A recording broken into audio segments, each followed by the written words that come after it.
चाची, कुछ खाने को दे दो ना। बहुत भूख लगी है। बारिश बहुत तेज हो रही है। मेरी बहन नैना को।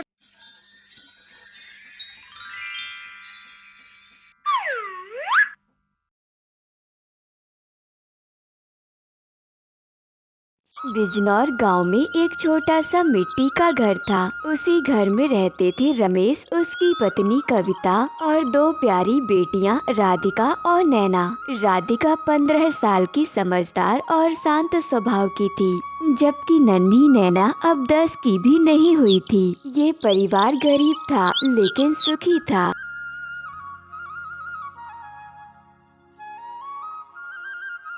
राधिका, नैना, जल्दी आओ बेटा।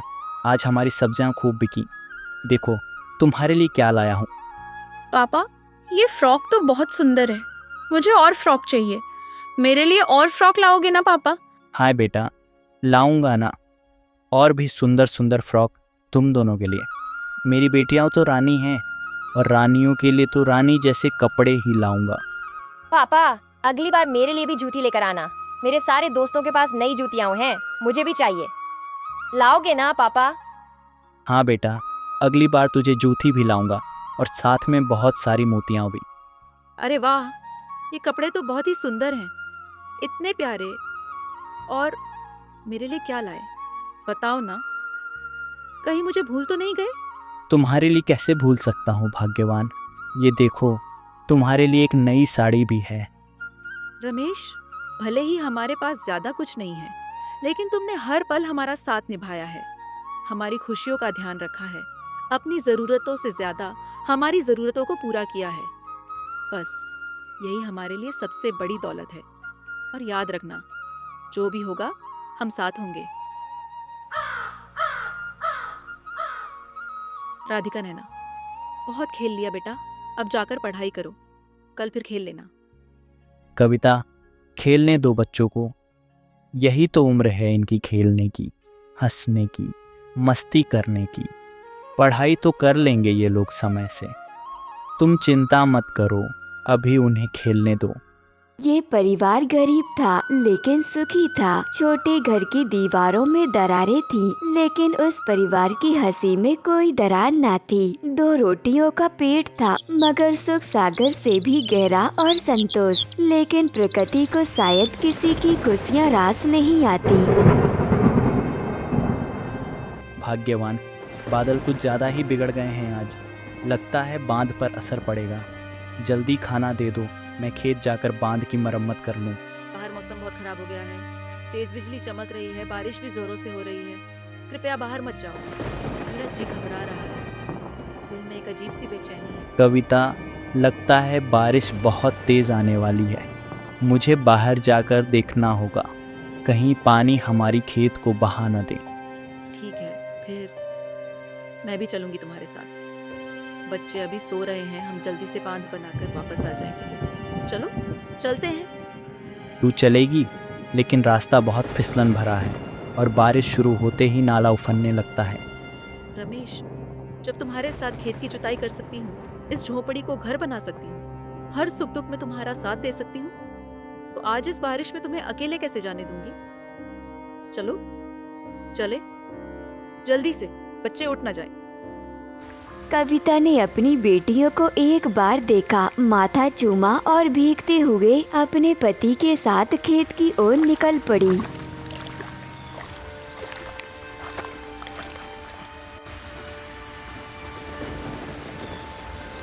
कविता, देखो ना, ये तो पानी पूरा अंदर आ गया है, सब्जियां डूब जाएगी। जल्दी से जल्दी बांध बनाना शुरू करना होगा। चलो करते हैं। कविता, तुम जल्दी से किनारे हो जाओ, तुम्हें कुछ नहीं होने दूंगा। पानी का बहाव बहुत तेज़ है, जल्दी बाहर निकलो कविता। नहीं, मैं तुम्हें छोड़कर नहीं जाऊंगी। मैं तुम्हें बचा लूंगी। रमेश, रमेश। बारिश का बहाव इतना तेज था कि दोनों पति पत्नी बह गए। कोई चिल्ला भी नहीं सका।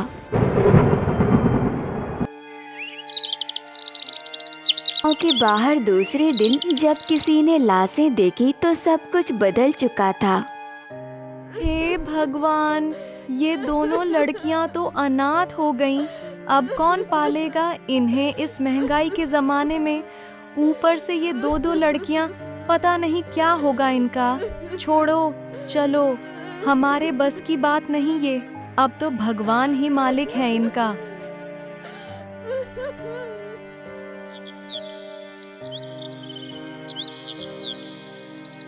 मंजरी, सुना है ना? रमेश और कविता पानी के बहाव में बह गए और उनका देहांत हो गया। यही तो सही मौका है उनकी जमीन और गायों को हड़पने का। अब तो बस दो छोटी छोटी बच्चियां बची हैं। उन्हें थोड़े बहुत दुलार का नाटक करना होगा, दिखावे का पालन पोषण। बस चलो जल्दी वहां चलते हैं। हाँ जी, अब तो हम ऊंचे उठेंगे और अमीर हो जाएंगे। वो जमीन अपनी बेटी के नाम करवा लेंगे और वो दो लड़कियां आ जाएंगी तो घर में नौकरानी की भी जरूरत नहीं पड़ेगी। दोनों से सारा काम करवा लेंगे। ऊपर से लोगों के सामने यही दिखाएंगे कि हमने तो उन्हें पाला पोसा है।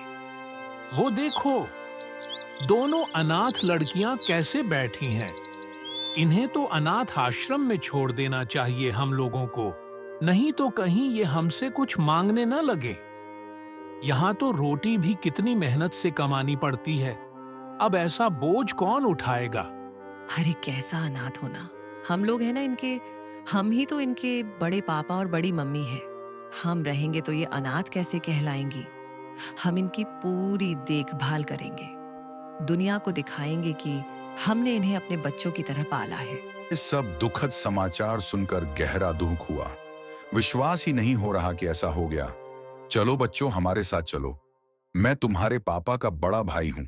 ये सुनकर बहुत दुख हुआ बेटा, लेकिन चिंता मत करो, हम लोग तुम्हें हर खुशी देंगे। अब से तुम हमारी जिम्मेदारी हो। बरसात का मौसम चल रहा था। बादलों की गड़गड़ाहट जैसे कोई युद्ध का शंखनाद हो। हर रात जब बारिश गिरती, राधिका और नैना छत पर भीगती थी। नीचे मंजरी की बेटी गर्मा गर्म पराठे खाती और वो बच्चियां सूखी रोटी को तरसती।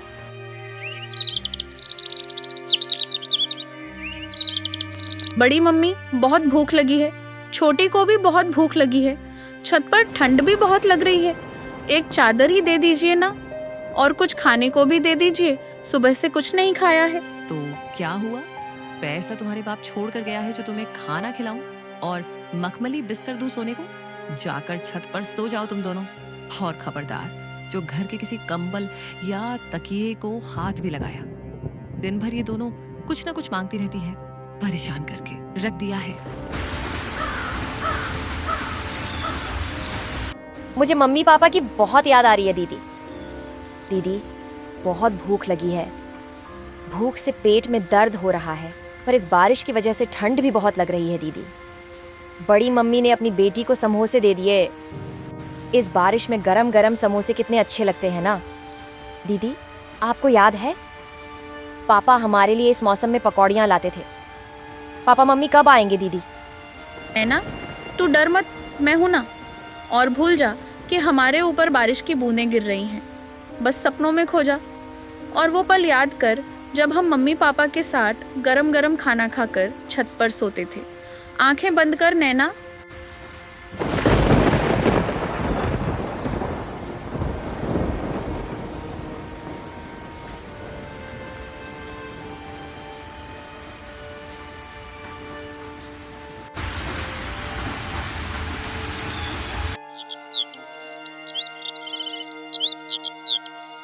अरे ओ पापा की परियों, सुबह हो गया है। इतना सारा काम पड़ा है। झाड़ू लगाना बाकी है, बर्तन धोने हैं और मेरी बिटिया के कपड़े भी धोने हैं। और तुम लोग महारानी की तरह अब तक सोई पड़ी हो। उठो, नहीं तो आज खाना नहीं मिलेगा। काम करो।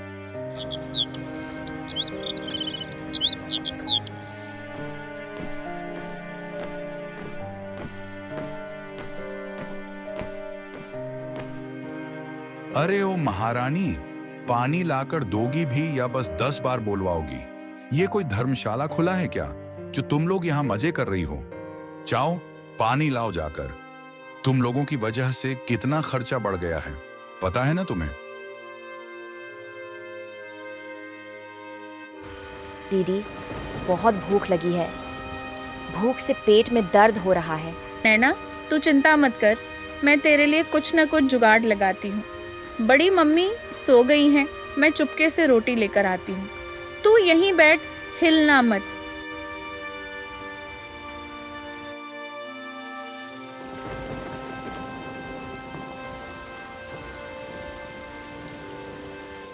बड़े पापा, आज मेरी तबीयत थोड़ी ठीक नहीं है।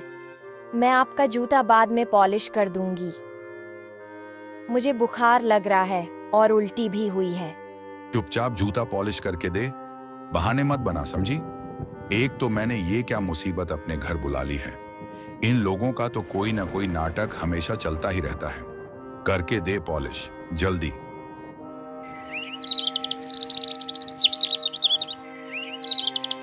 बड़ी मम्मी, एक चादर दे दीजिए ना, बहुत ठंड लगती है छत पर।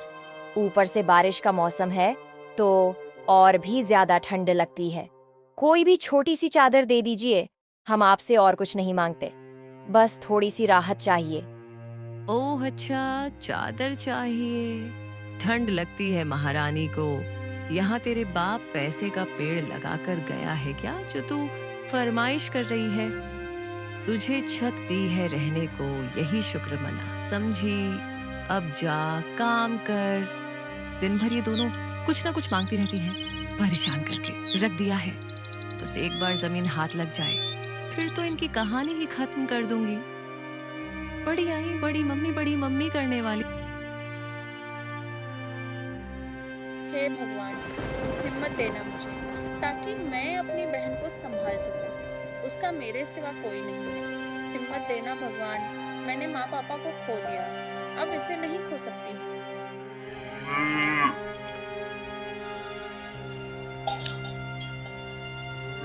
सुनो तुम दोनों, हम लोग बाहर मॉल घूमने जा रहे हैं। तब तक घर का सारा काम करके रखना, और खबरदार जो किसी भी सामान को हाथ भी लगाया तो, और अगर भूख लगे तो पानी पी लेना। तुम दोनों को तो आदत हो ही गई होगी अब।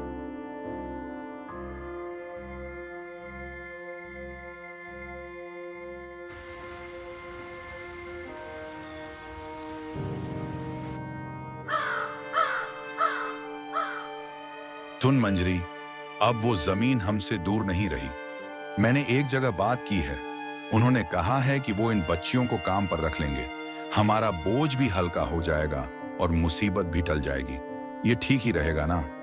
हाँ बद्री, तुम ठीक कह रहे हो। गांव में बोल देंगे कि दोनों अपनी मर्जी से भाग गई। क्या हुआ दीदी, आप इतनी परेशान क्यों हो? कुछ हुआ है क्या? बताओ ना दीदी, मुझे बहुत चिंता हो रही है। जल्दी उठ जा, जल्दी। बड़े पापा और बड़ी मम्मी हमें कहीं बेचने का प्लान बना रहे हैं। हमें यहाँ से भागना होगा।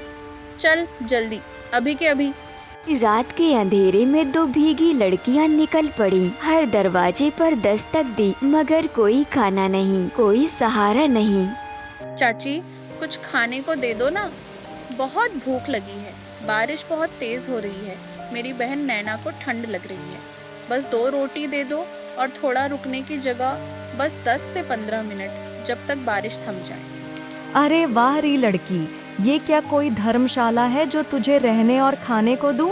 निकल यहाँ से, वैसे भी घर में बहुत तंगी है। तेज बारिश हो रही थी। दोनों एक बड़े पीपल के पेड़ के नीचे आकर बैठ गईं। दादा, कुछ खाने को दे दीजिए। मेरी बहन की तबीयत खराब हो रही है, भूख और ठंड से। मैं आपके यहाँ झाड़ू पोछा कर दूंगी, बस कुछ खाने को दे दीजिए ना दादा, भगवान के लिए। चल हट, कहीं और जा। मैं कोई मसीहा नहीं हूँ जो सबको दान करता रहूं। रोज दुकान का टाइम होते ही ये भिखारी चले आते हैं। निकल यहाँ से, दिमाग खराब मत कर। कहाँ गई ये दोनों? जो भी हुआ अच्छा ही हुआ, हमारी बला टली। कल ही जाकर जमीन की रजिस्ट्री करवा लेंगे। एक तीर से 2 निशाने लगा दिए हमने। अब गांव वाले और पंचायत भी हम पर उंगली नहीं उठा पाएंगे। हाँ, सही हुआ, बला टली। अब कल ही जाकर जमीन की रजिस्ट्री करवा लेते हैं। दीदी, अब भूख बर्दाश्त नहीं हो रही है। मुझे लग रहा है मैं बेहोश हो जाऊंगी।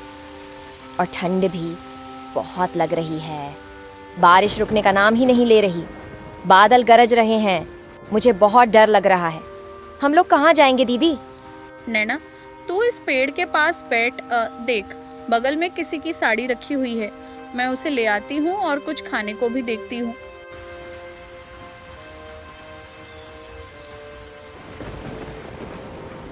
पास ही एक गली में कचड़े के ढेर में एक अध जली रोटी और थोड़ी सी सब्जी पड़ी थी। राधिका ने संकोच छोड़ दिया। नैना, ये ले, ये कुछ रोटी और सब्जी है, इससे तेरी भूख शांत हो जाएगी, खा ले इसे। मैं हूँ ना, डर मत मेरी बहन। अगले दिन बारिश के बाद दोनों बहनें पेड़ के पास बैठी रहीं। तभी उन्हें दिखा कुछ केले के पत्ते पड़े हैं। नैना, वो देख, केले का पेड़, उस पर तो खूब सारे केले भी लगे हैं। हम लोग पहले इसी से अपना छोटा सा घर तैयार करेंगे, क्योंकि बारिश अब जानलेवा बन गई है। और फिर इसके पत्तों से कपड़े भी बना लेंगे और हाँ, पकौड़े भी बना लेंगे। याद है ना, माँ इससे कितने स्वादिष्ट पकौड़े बनाती थी। उसमें तो केले भी लगे हैं। अब तो हमारी भूख मिट जाएगी दीदी। का और नैना ने सबसे पहले मिलकर केले के पत्तों को तोड़ा, कुछ ईंटें और लकड़ियां इकट्ठा की और बारिश से बचने के लिए एक छोटा सा अस्थायी घर तैयार कर लिया। फिर दोनों बाजार गईं और उधारी पर थोड़ा बेसन ले आईं। उसी बेसन और केले के पत्तों से उन्होंने एक नया प्रयोग किया, केले के पत्तों के पकौड़े। पकोड़े ले लो, गर्मा गर्म पकोड़े, केले के पत्तों वाले पकोड़े। बारिश में खाओ, बारिश का लुत्फ उठाओ। ले लो पकोड़े, गर्मा गर्म करारे पकोड़े। अरे वाह, ये पकौड़े तो बड़े स्वादिष्ट दिख रहे हैं। पहली बार केले के पकौड़े देखे हैं और ऊपर से बारिश में पकौड़े खाने का मजा ही कुछ और है। लगा दो एक प्लेट। शुरुआत में तो मुश्किलें थी, लेकिन धीरे धीरे लोगों को उनका स्वाद पसंद आने लगा। बारिश के मौसम में वो पकौड़े खूब बिकने लगे।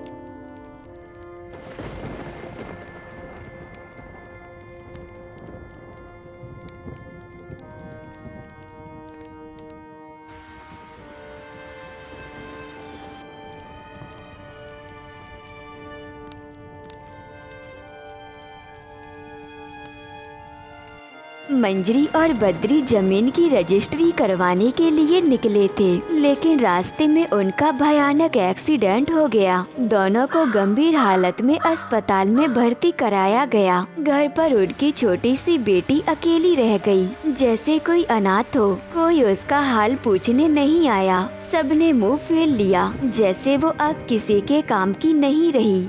अस्पताल में डॉक्टरों ने साफ कह दिया, इलाज में 20 लाख रुपए लगेंगे। मंजरी और बद्री की बेटी दर दर भटकती रही, मदद की गुहार लगाती रही, लेकिन हर जगह से उन्हें ठुकरा दिया गया। आखिरकार रोती सिसकती वो पहुंची राधिका और नैना के पास। वही राधिका और नैना जिन्हें कभी उसी घर से धक्के मारकर निकाला गया था। राधिका, नैना, मम्मी पापा का एक्सीडेंट हो गया है, बहुत ज्यादा चोट लगी है। डॉक्टर ने इलाज के लिए 20 लाख रुपए मांगे हैं। मुझे कुछ समझ नहीं आ रहा। मैं सबके पास मदद मांग चुकी हूँ, लेकिन कोई मदद नहीं कर रहा।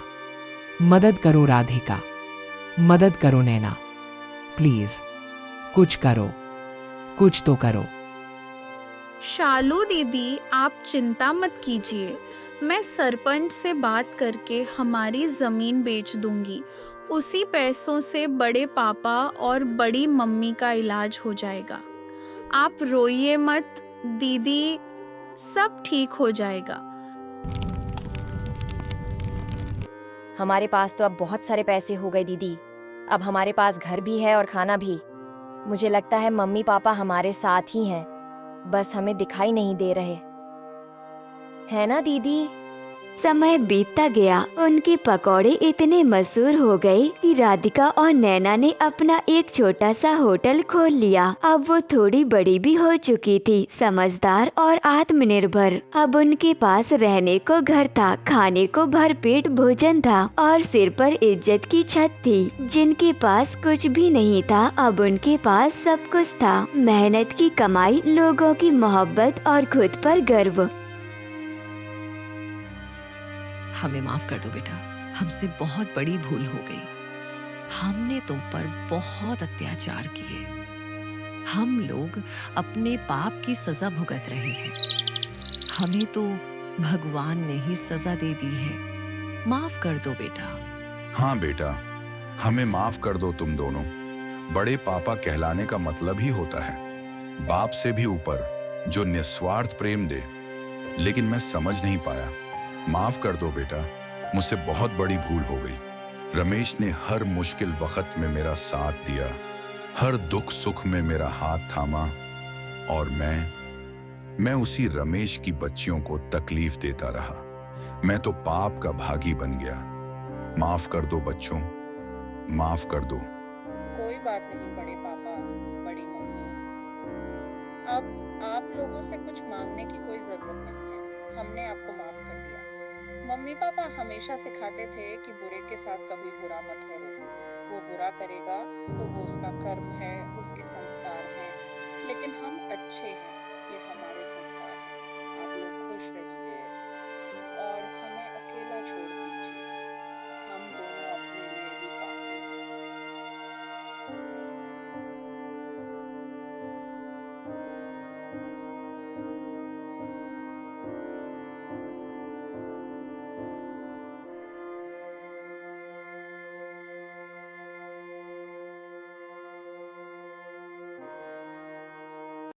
नमस्ते दोस्तों, मैं हूँ निधि। अगर कहानी पसंद आए तो लाइक ज़रूर करें